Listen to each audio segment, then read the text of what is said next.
I love analyzing films.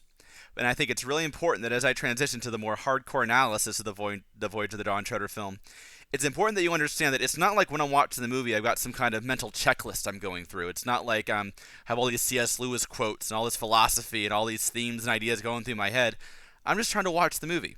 It's very important that I think with just about any piece of art that you feel it first, experience it, then later you can start thinking about it. The Dawn Treader film, like any film, made me feel a certain way. I liked some things, didn't like others. Now, having seen it twice, and the last few videos, it's kind of haven't gone into too much detail, just kind of given my general impressions. Now, having done all that, it's now I can do some retrospective analysis and say, all right, that's how I felt, but why did I feel that way? Now let's go back and actually talk about why I didn't like the Dawn Treader film. And the best place to start, I think, is in something I mentioned about 2.5 years ago. I was just wrapping up my Prince Caspian analysis videos, and I mentioned this idea of Reepicheep's longing, his just desperate desire for Aslan's country, as one of the things they had to get right. Reepicheep is a great character in Prince Caspian, very memorable, very funny, but what he does in Dawn Treader is what makes him one of the most beloved characters in the series, and arguably one of the most beloved characters in children's literature, I might say. He's such a great character. Lewis took just a wonderful little funny idea, a mouse that can fight in Prince Caspian, then developed it into something so much more in Dawn Treader. So what I'm going to do is I'm going to talk about, and this is probably going to be a pretty long one because this is probably for me the most important idea in the entire book. It's certainly an important idea for me, the most important one. So I think I'm going to start out talking about this idea in the book, then I'll conclude. I might have to do this in two videos, in two parts. We'll see how long it goes. Then I'll conclude by talking about how the movie handled it. Let me start off with a little quote from C.S. Lewis here. This is one of his most popular quotes. I've seen this one used many times. C.S. Lewis said, if I find in myself a desire which no experience in this world can satisfy, the most probable explanation is that I was made for another world. Lewis was obviously a very devout Christian, a very famous Christian writer, and this is basically his argument, for the existence of God, or at least the existence of some other world beyond our physical senses. He was arguing, why would everybody have this desire for something lasting, for lasting satisfaction, if ultimate desire didn't exist?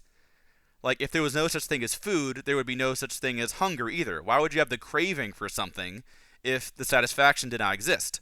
And so it's this idea of longing that Lewis is getting at. It's a theme in other books as well. You see it in Prince Caspian. Caspian's longing for the old days, and then his joy upon discovering that it's all true, they're real, and they're still alive. You see it in The Horse and His Boy. I think probably most powerfully, in The Horse and His Boy. Shastar says he's been longing to go north all his life, and he looks over the hill. He's like, my father, what is beyond that hill? And The Horse and His Boy is, among other things, it's about his journey discovering that he was right, that he had this sense his whole life that he was made for something else. He's a prince. He's Prince Kor of Archenland, He's got this, and that he's not just this poor fisherman's son. There's so much, this whole part of his life that he was missing. In the last battle, Jewel charges in through the doors and says that this is it, this is my true home. I've been longing for this place all my life, even though I didn't know it. So this theme does pop up in other Narnia books as well, but I think The Horse and His Boy and Voyage of the Dawn Treader most strongly. All the characters really in Voyage of the Dawn Treader do have this desire for Aslan's country, but that's I'll talk about in a second. But Reepicheep is really the emotional center of all this, this longing for Aslan's country, and it's so powerful. So let's walk through kind of the Reepicheep, him talking about Aslan's country and how much he wants it, that level of longing and desire in the book. First time we see it is towards the beginning of chapter 2. Caspian is explaining his main intention, which is to go and find the 7 lost lords that went out and never returned. He says that's my main intention. Then he transitions to Reepicheep and says, but Reepicheep here has an even higher hope, saying that the 7 lords, that's my main intention, that's the reason I'm here. But Reepicheep wanting Aslan's country, he calls it a higher hope. Finding the 7 lords would be really cool, that's what we're here to do, but it would be even cooler to go to Aslan's country. Caspian makes it clear. Then Reepicheep goes on to explain that, hey, why wouldn't we come to Aslan's country here? Why not come to the world's end? And then Edmund says in an awed voice, he's like, oh, that is an idea. In an awed voice, he says. So even Edmund is like, wow, Aslan's country. Then Lucy's like, but do you think, said Lucy, Aslan's country would be that sort of country? I mean, the sort you could ever sail to? I do not know, madam, said Reepicheep. But there is this. When I was in my cradle, a woodwoman, a dryad, spoke this verse over me. Where sky and water meet, where the waves grow sweet, doubt not, Reepicheep, to find all you seek. There is the utter East. Then he says, I do not know what it means, but the spell of it has been on me all my life. That's a key line there. The spell of it has been on me all my life. Another key line in that verse is that it says, doubt not, Reepicheep, to find all you seek. That sense of longing you have, you will find it at the utter East. Reepicheep is so certain that this is it. That feeling that the spell of it has been on me all my life. Since I was in my cradle, it says. He feels so certain.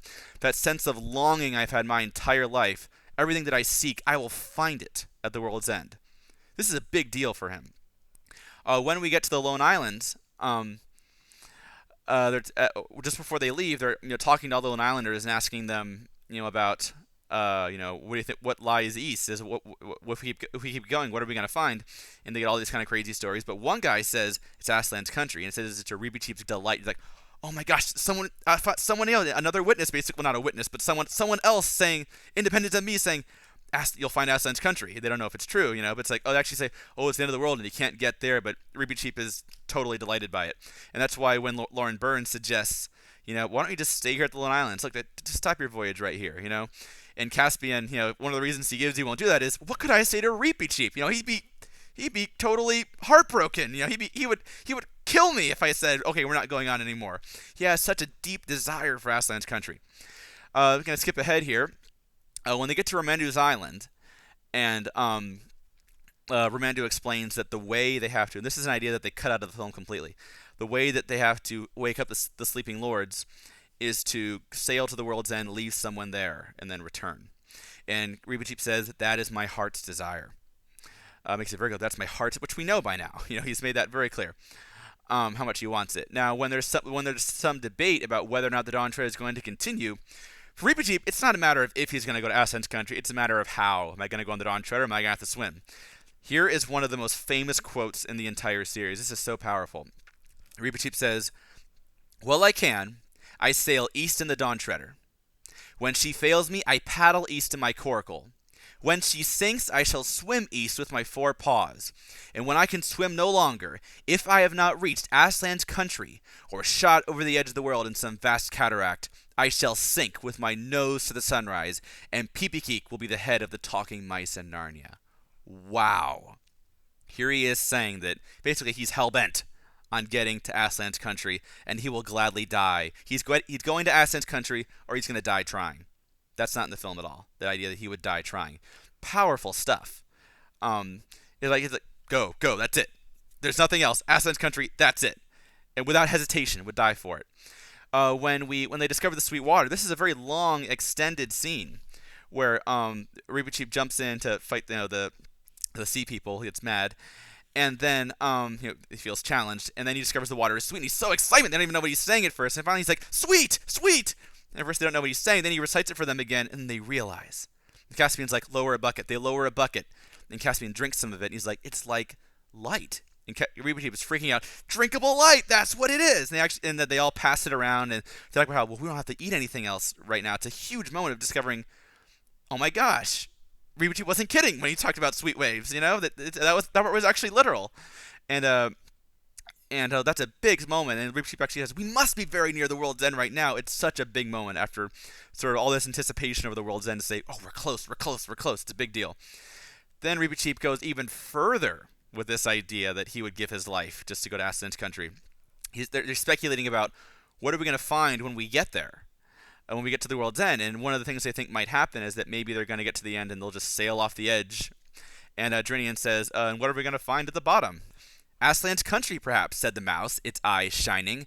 Or perhaps there isn't any bottom. Perhaps it goes down forever and ever. But whatever it is, won't it be worth anything just to have looked for one moment beyond the edge of the world? That gets me every time, to think that for Reepicheep, it would be worth dying, giving up his life, giving up everything, just to get one short glimpse of the world's end. Just for one glimpse, he would give everything. Or risk being trapped in some kind of endless infinity on the way down to the, bottomless pit or whatever. That's powerful stuff there. This is why it's a kind of a shocking character moment, but not surprising at the same time. When he throws his sword away at the end, you know anything about Reepicheep, you know what a big deal his sword is to him. He throws it away and says, "I won't need this anymore."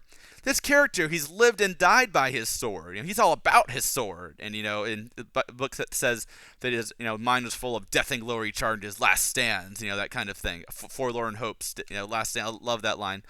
Now he's throwing his sword away, saying, "I found something better." It's shocking because how much we've seen Reepicheep use his sword and how much he lives by that, and how a knight of Narnia and all that. And then to throw it away, but at the same time he's like, well, we know he is so wanting to die for this if necessary. Guess it's not that surprising he throws his sword away. What a moment. And because they've been setting it up for so long. And I love how when he's leaving them at the world's end, he says, "Then he bade them goodbye, trying to be sad for their sakes, but he was quivering with happiness." The entire book, they've been setting up this idea about how much he wants to get there. So, oh, the joy when he finally gets there. And even though he's sad he's leaving them, he can't help but be happy. It's such a powerful character. It gets me every time when I read it. It's so powerful. There's also this idea that Reepicheep, it's such an elegant ending for the story because at first we don't think these are that closely related.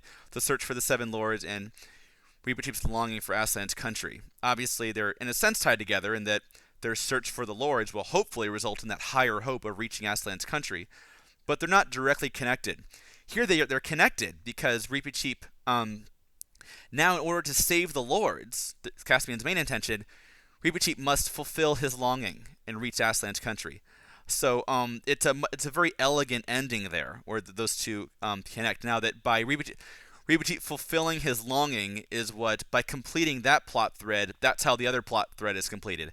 By reaching his heart's desire, by reaching Aslan's country, he completes the mission of rescuing the Seven Lords. So it's just great. It's incredibly, just emotionally so powerful, and just a wonderfully elegant plot at the same time. This idea is, I think it was really important to C.S. Lewis, and it's just something that I relate to as well. This longing that there's got to be something else out there, and my sort of ultimate fantasy was to be able to sail around space and not need oxygen or anything, be able to explore all this other stuff. The idea that there's all this undiscovered stuff is a little in the universe. We know this little speck of the universe. That's all we know. The idea of this undiscovered stuff to me is so kind of scary and amazing, And Dawn Treader taps into that idea for me, that longing of something else, something else, something else, and I think it's an essential theme in all the books, Dawn Treader in particular. So, okay, yeah, there was obviously no hope of me doing this all in one video with YouTube's 15-minute limit. I see that now. That was even foolish of me to think I could. So I'm going to stop here, and in the next video, I'm going to talk about how they did this in the movie. Reepicheep's longing, does it come through in the movie? No, it doesn't, and I'll talk about why in the next movie.